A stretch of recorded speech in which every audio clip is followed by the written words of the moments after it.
Nézzétek, mi van nekem! Készítsünk együtt joghurtos eperfagylaltot. Egy újabb viaszt tesztelek, Naturvax C3. Bemutatom nektek lépésről lépésre, hogy készítem a fagylaltot. Ha kíváncsiak vagytok rá, kérlek, tartsatok velem!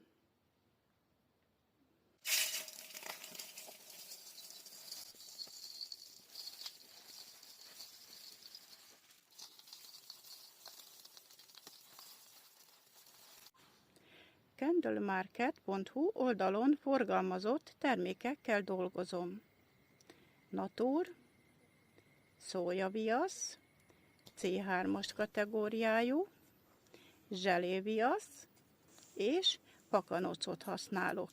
Illat és színezőanyag szintén Candlemarket.hu weboldal terméke.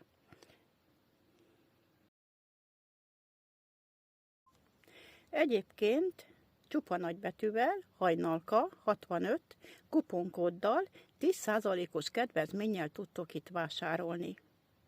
És nézzük, hogy készül a tejszínhab.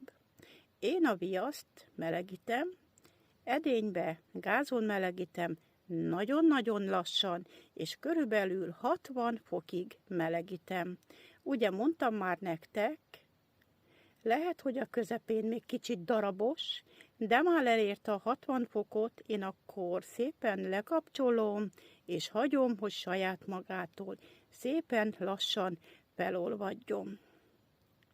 40 fokra visszahűtöm az edénybe, nem csinálok vele semmit, csak szépen lassan hagyom visszahűlni. Amikor nagyjából a 40 fokot elérte, beleöntöm a keverőtálba. Hát ez a keverőtál, ahogy láthatjátok, kicsit eperes, én tegnap ebbe készítettem az eperfagylaltot, de mivel most a tejszínhab is az eperhez készül, gondoltam, a tejszínhabhoz nagyon jól áll az eper.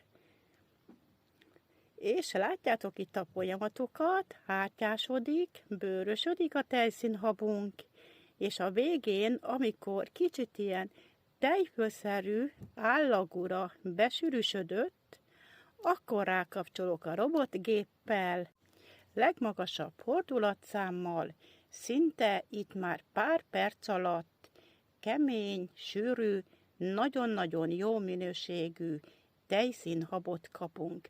És itt, ahogy lapátolom, látjátok, hogy mennyire jó a minősége, milyen szép kemény, és egyébként az állaga pontosan olyan,